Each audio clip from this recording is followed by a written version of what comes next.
Staff Sergeant Maria Rodriguez never expected to be sitting in a tent in Afghanistan, listening to Commander Jake Morrison tell her that what she was proposing was completely impossible. The morning sun beat down on forward operating base Shank, and the air inside the tactical planning tent felt thick with tension and disbelief. You're telling me you want to take out 3 high-value targets with 3 shots, from distances exceeding 800 meters, in terrain that our best reconnaissance teams say is impossible to navigate. Morrison's weathered face showed every one of his 22 years in the Navy SEALs. His gray eyes studied Maria with the kind of intensity reserved for examining enemy positions.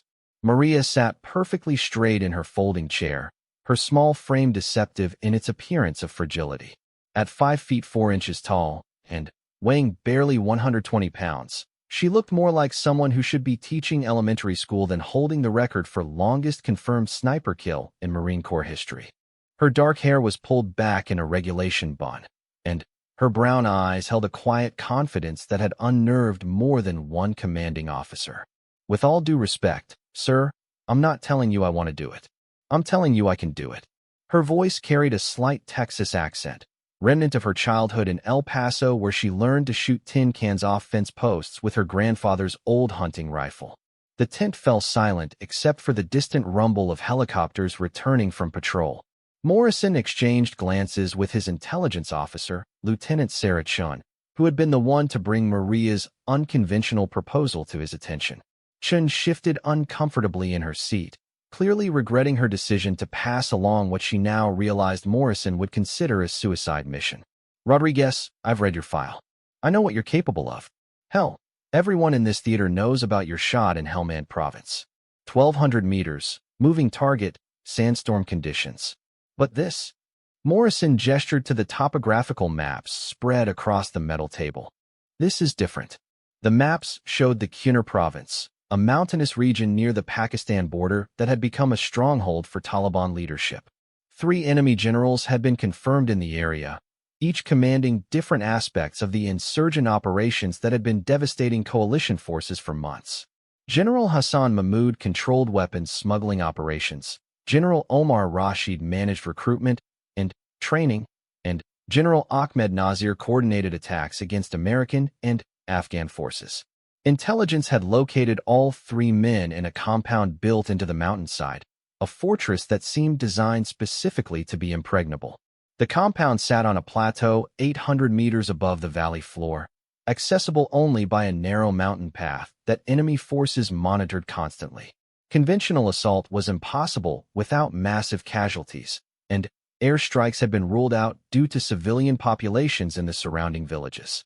Maria leaned forward and traced her finger along the map's contour lines. Sir, I've studied these terrain features for 3 weeks. There's a ridge line here, approximately 900 meters from the compound.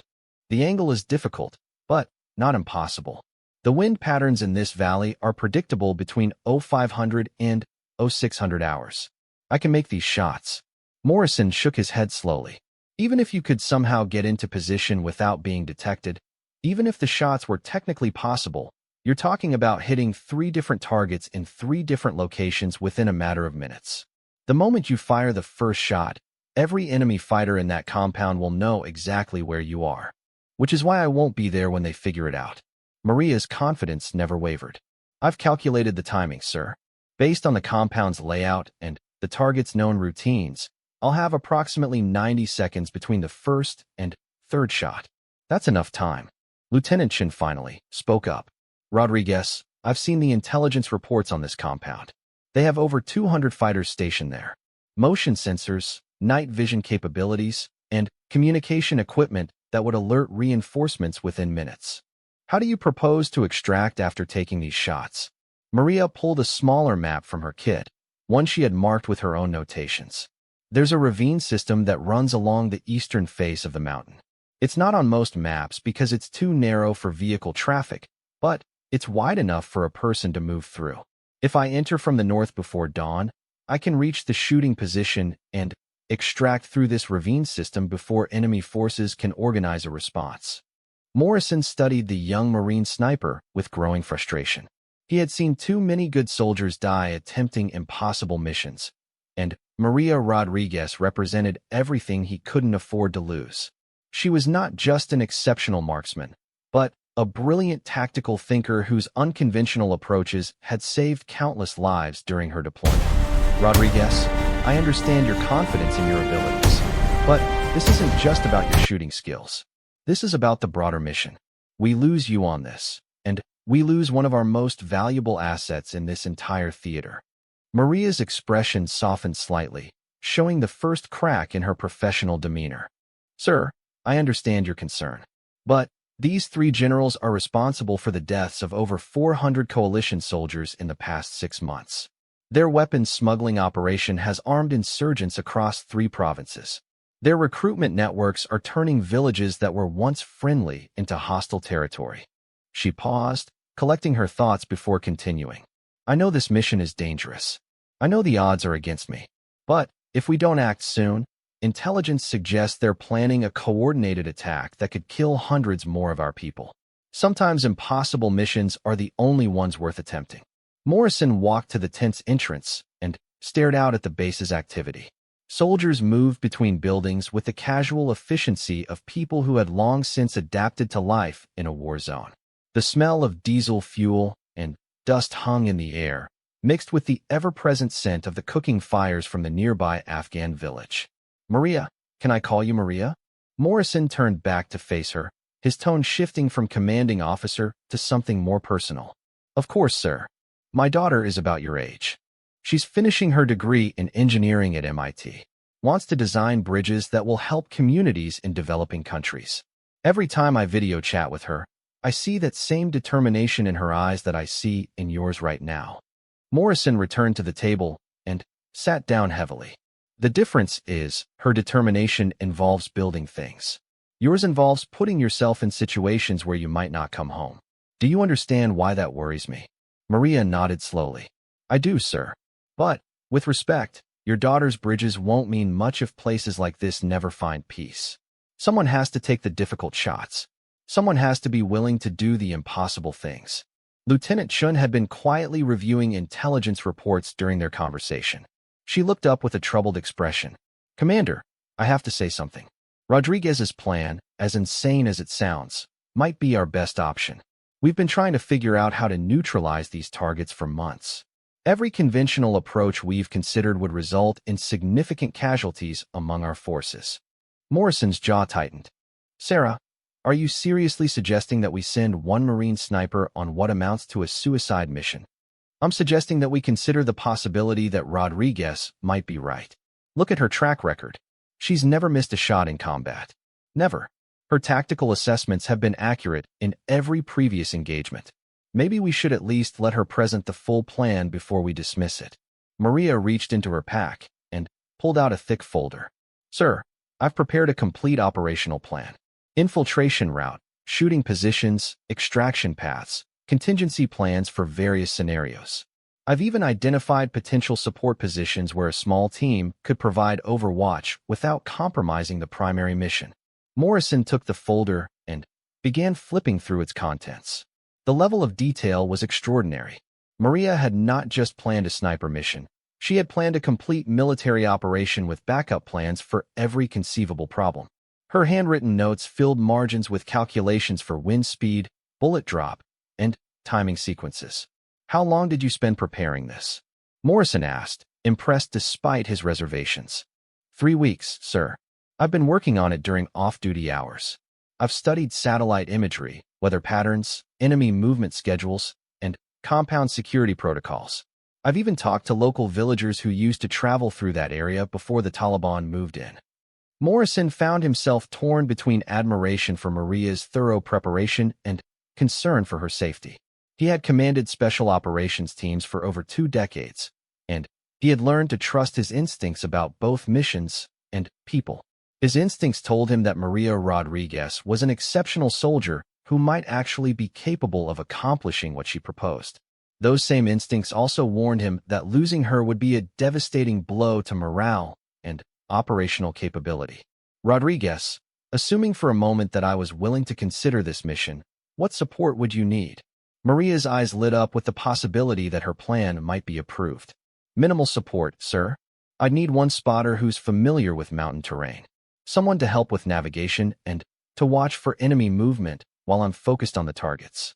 I'd also need extraction support positioned at predetermined rally points, but nothing that would compromise operational security. Who did you have in mind for your spotter? Corporal Jenkins, sir. He grew up in Montana, knows mountain terrain better than anyone else in the company. He's also proven himself under fire, and he understands the importance of staying calm during extended operations. Morrison knew Corporal Tom Jenkins well. The young man from Billings had indeed proven himself during several dangerous reconnaissance missions. His calm demeanor and mountain warfare expertise made him an ideal choice for the kind of mission Maria was proposing. What about equipment?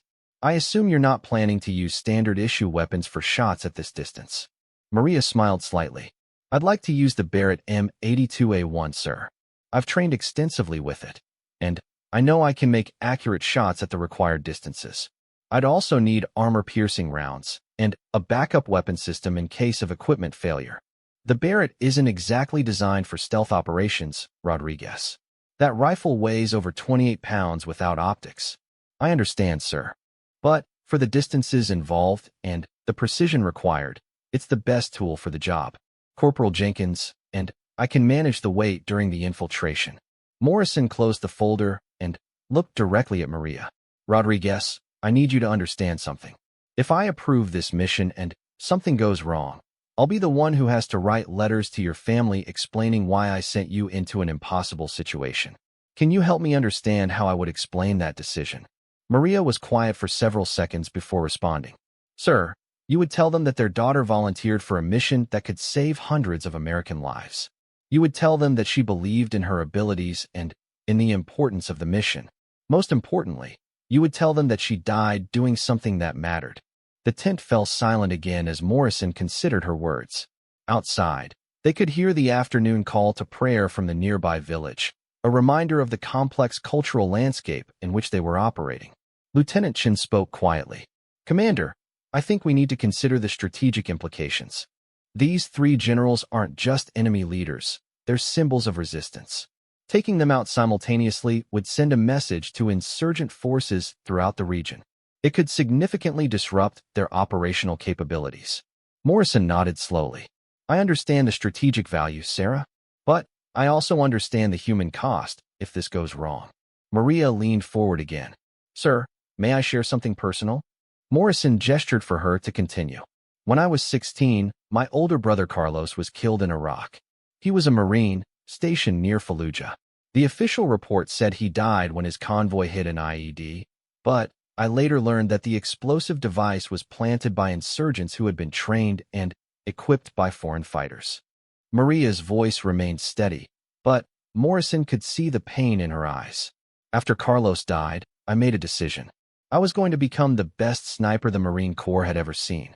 Not for revenge, but because I wanted to prevent other families from losing their brothers and sisters to enemies who hide in places where conventional forces can't reach them. She paused, gathering her thoughts. Sir, I've spent 6 years training for missions like this. I've studied every aspect of precision shooting, mountain warfare, and tactical planning. I'm not asking you to approve this mission because I'm desperate to prove something. I'm asking you to approve it because I'm the right person with the right skills at the right time to accomplish something that needs to be done. Morrison found himself thinking about his own daughter again, and about the young Marines under his command who looked to him for leadership and protection. Command decisions were never easy, but this one felt particularly heavy with consequence. Rodriguez, if I were to approve this mission, it would have to be completely voluntary. No pressure from command, no implications for your career if you change your mind. Do you understand? Yes, sir. I understand completely. Morrison stood up and walked to a secure communication device. I need to make some calls. This kind of operation requires approval from levels well above my pay grade. Are you prepared to present this plan to a video conference with Pentagon officials? Maria's confidence never wavered. Yes, sir. I'm ready to brief anyone who needs to hear it. As Morrison began placing secure calls to his superiors, Maria allowed herself a moment to consider the magnitude of what she was proposing. She wasn't just asking for permission to take 3 difficult shots. She was asking for approval to attempt something that had never been done before in the history of modern warfare. The video conference began at precisely 1400 hours. Maria Rodriguez sat at attention in the communications tent, her pressed uniform displaying the ribbons that told the story of her exceptional service record. On the screen before her, 5 faces looked back with expressions ranging from skeptical curiosity to outright concern. General Patricia Williams, Deputy Commander of Special Operations Command, led the conference from her office in Tampa. Her silver hair and stern expression reflected 3 decades of military service, including combat tours in Iraq and Afghanistan. Next to her, Colonel David Martinez from Marine Corps Intelligence provided detailed background on the 3 target generals. The other participants included representatives from Joint Special Operations Command and Pentagon Strategic Planning. Staff Sergeant Rodriguez, General Williams began, her voice crisp and professional. Commander Morrison has briefed us on your proposal. I have to say, what you're suggesting is unlike anything we've previously considered for this type of operation. Maria responded with equal professionalism. Yes, ma'am. I understand the unconventional nature of the mission. However, I believe the tactical situation requires unconventional solutions. Colonel Martinez leaned forward on screen. Rodriguez, let's talk specifics. You're proposing to eliminate 3 high-value targets who are never in the same location at the same time, using single shots from distances that push the absolute limits of current sniper technology. Can you walk us through your tactical reasoning? Maria activated the digital presentation she had prepared. The screen split to show her video feed alongside detailed satellite imagery and tactical diagrams. Sir, intelligence reports indicate that all 3 targets follow predictable routines between 0500 and 0600 hours. General Mahmoud conducts weapons inspections on the compound's eastern courtyard. General Rashid reviews training activities from the Northern Observation Post. General Nazir coordinates communications from the Central Command building's rooftop. She highlighted each location on the satellite image. The key is the timing sequence. Based on their established patterns, I have a 17-minute window where all 3 targets are exposed and stationary. The shooting position I've identified provides clear lines of sight to all 3 locations. One of the Pentagon representatives, whose nameplate read Colonel Thompson, looked troubled. Staff Sergeant, even if we accept that the shots are technically possible, you're describing a mission that violates basic principles of sniper employment. Snipers operate with extensive support, predetermined extraction routes, and backup plans. What you're proposing is essentially a solo infiltration into heavily defended territory with no realistic chance of rescue if things go wrong. Maria had anticipated this objection. Sir, I understand your concerns about traditional sniper doctrine. However, this situation requires adapting our tactics to unique circumstances. A larger team would increase the likelihood of detection during infiltration. The terrain features actually provide better concealment and extraction opportunities for a minimal team than for a larger force. She switched to a topographical display. This ravine system extends for over 3 kilometers through terrain that's too rough for vehicle pursuit. Enemy forces would be forced to follow on foot, which gives us significant advantages in terms of evasion timing. General Williams studied the terrain analysis carefully. Rodriguez, I've reviewed your service record. Your marksmanship scores are exceptional, and your tactical assessments have proven accurate in previous operations. But this mission has implications that extend beyond your individual capabilities. If you're captured, the intelligence value to enemy forces would be significant. If the mission fails, it could compromise other ongoing operations in the region. Maria nodded respectfully. Ma'am, I've considered those risks carefully. The mission design minimizes exposure time and eliminates unnecessary contact with enemy forces.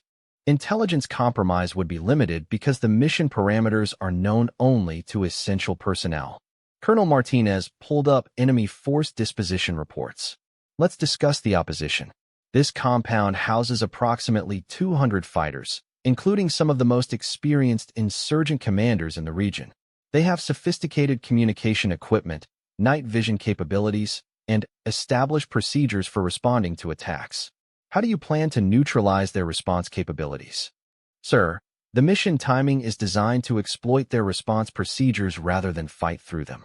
By striking during their morning routine, when most fighters are not at maximum readiness, we create confusion about the source and nature of the attack. The time required for them to organize an effective pursuit response exceeds our extraction timeline. Maria switched to a detailed timeline graphic. Based on observed patterns, enemy forces require an average of 4 to 6 minutes to respond to unexpected contact. Our extraction plan allows for complete withdrawal from the shooting position within 3 minutes of the final shot. By the time they locate the shooting position, we'll be entering terrain where pursuit becomes extremely difficult. The Pentagon representative looked increasingly concerned. Staff Sergeant, you're describing split-second timing over multiple phases of a complex operation. Military history is full of missions that failed because one small element didn't go according to plan. What happens when something goes wrong? Maria had prepared for this question as well. Sir, I've developed contingency plans for the most likely failure scenarios. Equipment malfunction, weather changes, enemy schedule variations, and extraction complications. Each contingency includes specific decision points and alternative courses of action. She displayed a comprehensive flowchart. For example, if weather conditions prevent the primary shots, we have 3 alternative shooting positions that provide acceptable targeting opportunities. If enemy schedules change, we have observation procedures to adapt timing in real time. If extraction routes are compromised, we have 4 different egress paths mapped and prepared. General Williams appeared to be weighing the proposal seriously. Rodriguez, help me understand your assessment of success probability. You've obviously studied this extensively. What do you honestly believe are the chances that you accomplish all mission objectives and return safely? Maria paused, understanding that her answer would likely determine whether the mission received approval. Ma'am, I assess the probability of mission success at approximately 70%. The probability of successful extraction at approximately 60%. These numbers are based on detailed analysis of all known variables and comparison with similar operations. The general frowned. Those numbers suggest a significant possibility of mission failure and potential loss of life. How do you justify those risk levels? Ma'am, I justify them by comparing them to the risk levels of alternative approaches. Conventional assault on this compound would likely result in casualties in the dozens, with no guarantee of eliminating the primary targets. Airstrikes risk civilian casualties and would not provide confirmation of target elimination. Covert penetration by a larger team has a much higher probability of detection and compromise. Colonel Martinez nodded slowly. She has a point about alternatives. We've been studying this problem for months without finding acceptable solutions. Every option involves significant risk. Maria continued her argument. Additionally, ma'am, these 3 targets represent command and control nodes for insurgent operations across multiple provinces. Their elimination would disrupt enemy activities far beyond the immediate tactical impact. Intelligence suggests their removal could prevent planned attacks that would otherwise result in significant coalition casualties. One of the JSOC representatives who had remained silent suddenly spoke up. Rodriguez, let's talk about your spotter selection. You've requested Corporal Jenkins for this mission. Why him specifically? And how does his involvement affect mission risk assessment? Sir, Corporal Jenkins brings essential capabilities that I lack. His mountain warfare experience and navigation skills are critical for the infiltration phase. His ability to maintain observation of enemy positions while I'm focused on targeting allows for better situational awareness. Most importantly, he's proven his ability to remain calm under extreme pressure. The representative pressed further. But involving a second person doubles the potential for compromise during infiltration and extraction. How do you justify that additional risk? Maria had anticipated this question as well. Sir, analysis shows that the benefits of having a qualified spotter outweigh the additional risk.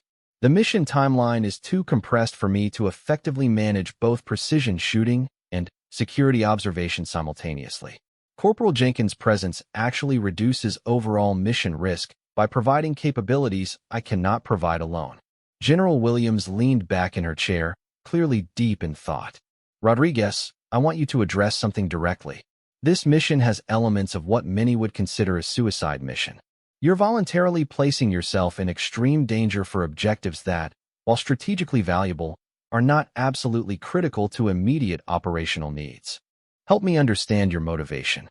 Maria straightened in her chair. Ma'am, my motivation is professional duty and personal conviction.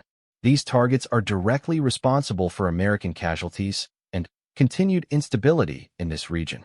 I have unique capabilities that make mission success possible.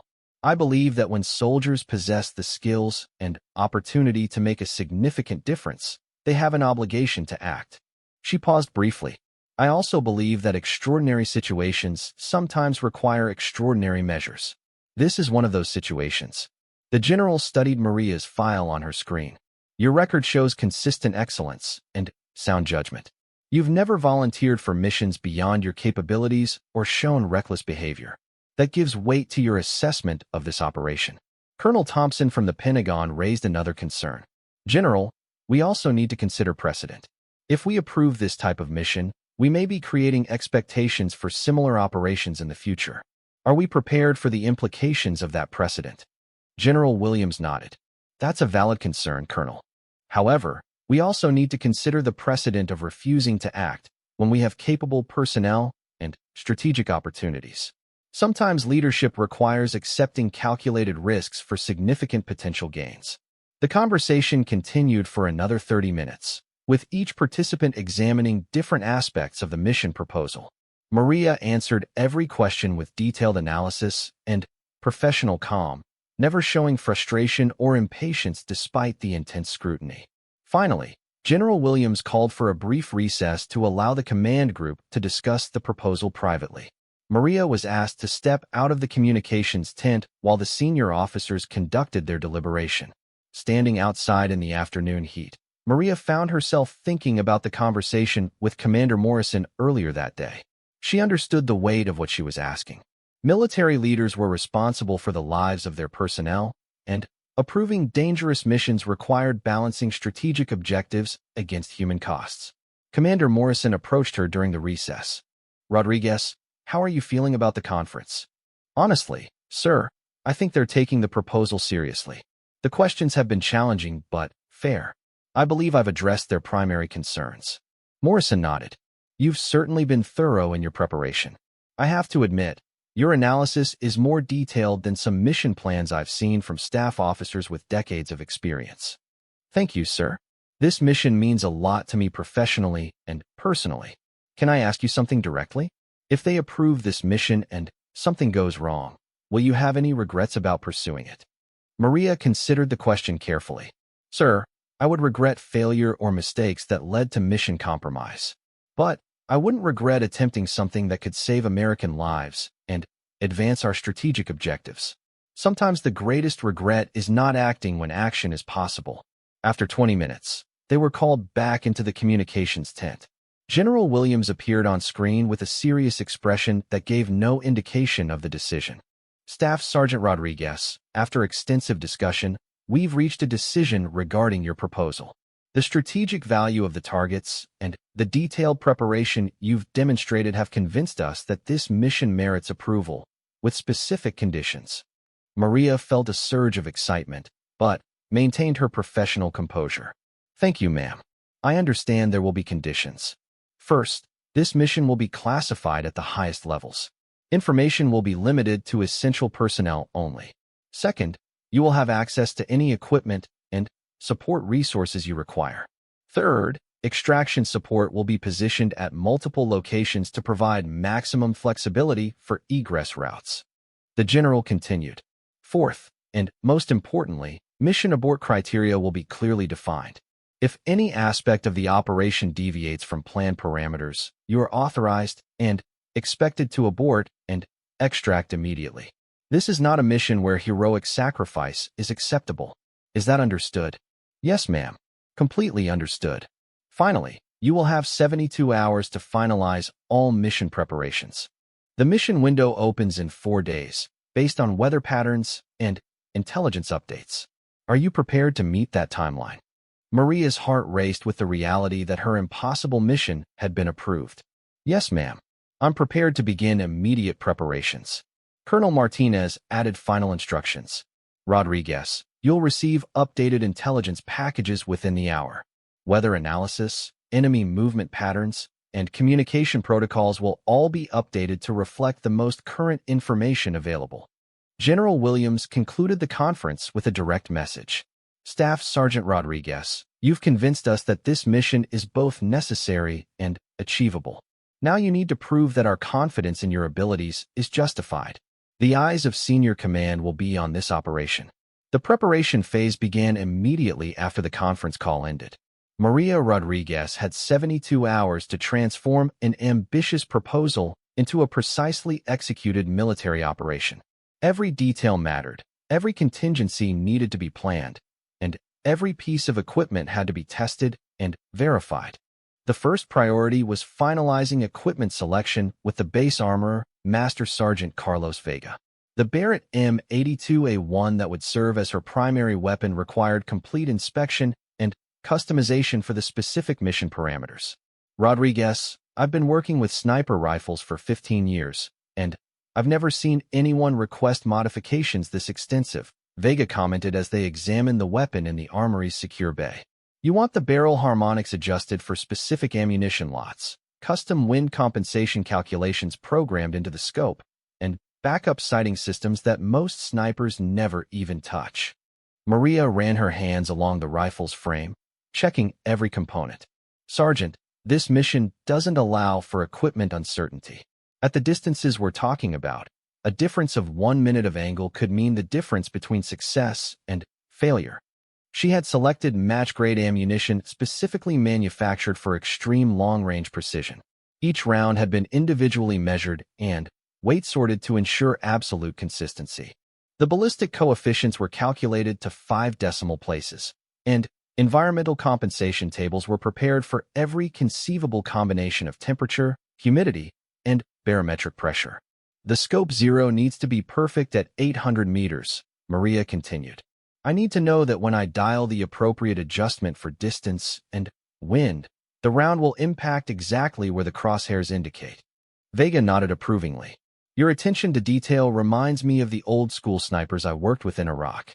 They understood that precision shooting is as much about equipment preparation as it is about marksmanship skills. While Maria worked with the armorer, Corporal Tom Jenkins was conducting his own preparations. The Montana native had grown up hunting in the Rocky Mountains, and his familiarity with high-altitude navigation and mountain weather patterns made him invaluable for the mission's infiltration phase. Jenkins spread topographical maps across a table in the intelligence section, comparing satellite imagery with hand-drawn sketches he had made during previous reconnaissance missions in similar terrain. The approach route looks feasible, but we need to account for altitude changes that could affect rifle performance, he told Maria during their first detailed planning session. What kind of altitude variation are we looking at? Maria asked, studying the elevation contours. The infiltration starts at about 6,000 feet above sea level, and the shooting position is at approximately 7,000 feet. The compound sits at 8,000 feet.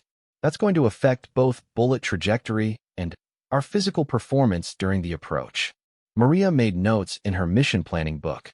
We'll need to adjust ballistic calculations for the thinner air density. The reduced air resistance will increase bullet velocity slightly, but it will also affect stability. And we'll need to account for our own physical condition after the climb. Jenkins pointed to specific features on the map. The good news is that this ravine system provides excellent concealment during the approach.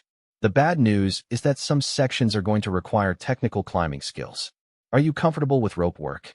Maria smiled. I spent summers in Colorado with my uncle, who was a mountain rescue specialist. I can handle basic technical climbing.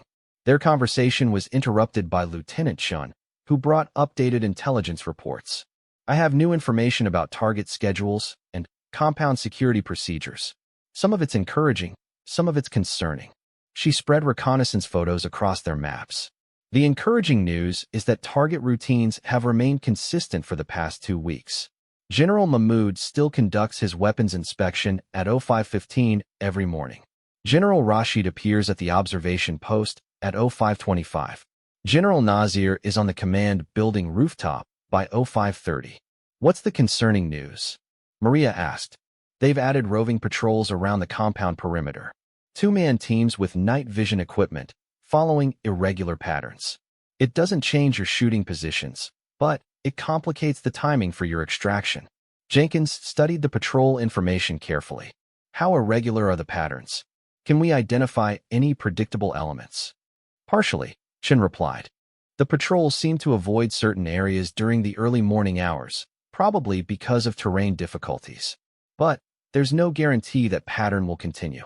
Maria absorbed this information without showing concern. We'll adjust the extraction timeline to account for patrol uncertainties. It might mean moving faster through some sections, but it's manageable. The second day of preparation focused on communications and coordination with extraction support teams. Maria and Jenkins would be operating with minimal radio contact to avoid detection, but emergency extraction procedures required precise coordination with supporting units. Captain Rebecca Torres, the helicopter pilot who would lead extraction support, briefed them on aviation considerations. The mountain terrain creates significant challenges for helicopter operations, especially during dawn hours when thermal conditions are unpredictable. We'll have birds positioned at 3 different locations, but response times will vary based on your specific extraction point. Torres pointed to a 3-dimensional terrain model. If you extract through the primary ravine route, we can pick you up here in approximately 8 minutes. If you're forced to use the secondary route, pickup time extends to 15 minutes. The tertiary route requires 20 minutes because we'll need to reposition aircraft. Maria studied the pickup zones carefully. Captain, what are the weather contingencies? If visibility is reduced or wind conditions are problematic, we've identified alternate pickup zones that are less affected by mountain weather patterns, but they require longer travel times for you to reach. The trade-off is between faster extraction in good conditions versus more reliable extraction in poor conditions. Jenkins had been considering tactical implications. What about enemy response to helicopter noise? Once they hear aircraft in the area, they'll know someone is extracting. Torres nodded. We've coordinated with fixed-wing assets to provide noise masking. Fighter aircraft will conduct routine patrols in the area during your extraction window. Enemy forces should assume any aircraft noise is part of normal operations. The complexity of coordinating multiple aircraft, ground teams, and communication systems reminded Maria of why conventional military operations required extensive planning staffs. The fact that she and Jenkins were attempting this mission with minimal support made every coordination detail critically important. On the final day of preparation, Maria conducted her final equipment checks and rehearsals. The Barrett rifle had been zeroed and tested with match ammunition. Her backup weapons, including a suppressed M4 carbine and sidearm, had been function tested and zeroed as well. Navigation equipment, communication devices, and survival gear had all been inspected and packed according to weight distribution plans. The most critical rehearsal involved timing sequences for the actual shooting phase. Using a shooting simulator, Maria practiced the transition between targets, accounting for the time required to acquire each new target, adjust for distance and wind conditions, and fire accurately under time pressure. The key is smooth transitions, she explained to Jenkins as they ran through the sequence for the 10th time. Each shot has to be deliberate and precise, but I can't spend excessive time on any single target. 17 minutes sounds like plenty of time, but it disappears quickly when you're performing complex tasks under stress. Jenkins had memorized his own responsibilities during the shooting phase. I'll maintain security observation while calling wind conditions and confirming target identification. You focus entirely on the shooting tasks, and I'll handle everything else. Their partnership had developed into the kind of seamless coordination that experienced military teams achieve through extensive training and mutual trust. Jenkins understood Maria's shooting process well enough to provide support without interfering, and Maria trusted his tactical awareness enough to focus completely on precision shooting without worrying about security considerations. Commander Morrison conducted the final mission briefing on the evening before their departure. The secure briefing room contained only the essential personnel who would support the operation: Maria, Jenkins, Lieutenant Chun, Captain Torres, and the backup extraction team leaders. Ladies and gentlemen, tomorrow morning we attempt something that has never been done before in military history. Morrison began. The success of this mission depends on precise execution of every planned element. But it also depends on your ability to adapt when things don't go exactly according to plan. He activated a large display showing the complete mission timeline. Weather conditions are optimal.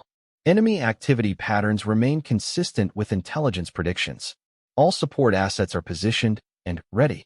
The mission window opens at 0400 hours and closes at 0700 hours. Morrison looked directly at Maria and Jenkins. Your insertion flight departs at 0300 hours.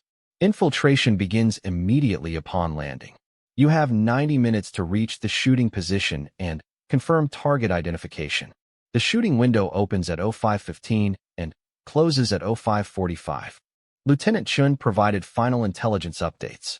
Latest reconnaissance confirms all 3 targets remain at the compound. Security procedures are unchanged. Weather forecast shows clear conditions with light variable winds during the shooting window. Captain Torres reviewed extraction procedures one final time. Primary extraction point is designated Landing Zone Alpha. If you reach Alpha by 0600 hours, we can have you airborne within minutes. If extraction is delayed beyond 0630, we shift to alternate procedures that provide more security but longer response times. Morrison concluded the briefing with personal remarks. Rodriguez, Jenkins, what you're attempting tomorrow requires exceptional skill, courage, and a considerable amount of luck. I believe you have the first 2 qualities in abundance. I hope the third one cooperates as well. After the briefing, Maria spent the evening alone, conducting final mental rehearsals of every mission phase. She visualized the infiltration route, the shooting positions, the target engagement sequence, and the extraction procedures. She had learned that mental preparation was as important as physical preparation for complex missions. Her thoughts turned to her brother Carlos, whose death had inspired her military career. Tomorrow's mission would target the kind of enemy leaders who had been responsible for training and equipping the insurgents who killed her brother. The personal significance of the mission added emotional weight to what was already an extraordinary professional challenge. Jenkins found her sitting outside her quarters, looking up at the star-filled Afghan sky. How are you feeling about tomorrow? Maria considered the question carefully. Confident about our preparation. Realistic about the risks. Ready to find out whether all our planning translates into successful execution. Any regrets about pushing for this mission? None, Maria replied without hesitation. This is exactly the kind of mission I trained for. Tomorrow we find out if I'm as good as I think I am. Jenkins nodded. Well, for what it's worth, I think you're better than you think you are. I've worked with a lot of snipers, and I've never seen anyone prepare for a mission with this level of detail and professionalism. As they prepared to return to their quarters for a few hours of sleep before the mission, Maria took one final look at the mountains that would provide the backdrop for tomorrow's operation. Somewhere in those peaks, 3 enemy generals were sleeping, unaware that their destruction had been planned with meticulous precision by a young Marine sniper who had spent 3 weeks studying their every routine. Tomorrow would determine whether the impossible mission was truly possible, or whether Maria Rodriguez had overestimated her abilities and underestimated the challenges. Either way, she would find out at precisely 0515 in the morning, when she squeezed the trigger on the first of 3 shots that would change military history. The Afghan night was quiet except for the distant sounds of base operations and the ever-present whisper of mountain winds. In a few hours, that silence would be broken by the thunder of a Barrett rifle, and 3 enemy generals would discover that nowhere was safe from American precision and determination. I understand, ma'am. I won't disappoint you. As the video conference ended, Maria realized that she had just committed herself to attempting something that had never been done before in military history. 3 enemy generals, 3 shots, 1 opportunity to change the course of operations in an entire theater of war. Commander Morrison remained in the tent after the connection closed. Rodriguez, congratulations. You've just received approval for what might be the most audacious sniper mission ever attempted. How does it feel? Maria allowed herself a small smile. It feels like the beginning of the hardest thing I've ever done, sir. And I can't wait to get started. The late afternoon sun slanted through the tent's opening, casting long shadows across the maps and documents that detailed her audacious plan. In a few hours, She might find herself preparing for the most dangerous mission of her military career. Or she might find herself packing her gear for a transfer to a less active duty station. Her proposal dismissed as the fantasy of an overconfident young Marine. Either way, she knew she had presented her case as clearly and honestly as possible. Now the decision rested with commanders whose responsibility extended far beyond her individual safety to the broader strategic objectives of the entire Afghan campaign. Outside, the sounds of base life continued, oblivious to the conversation that might change the course of military operations in the entire theater.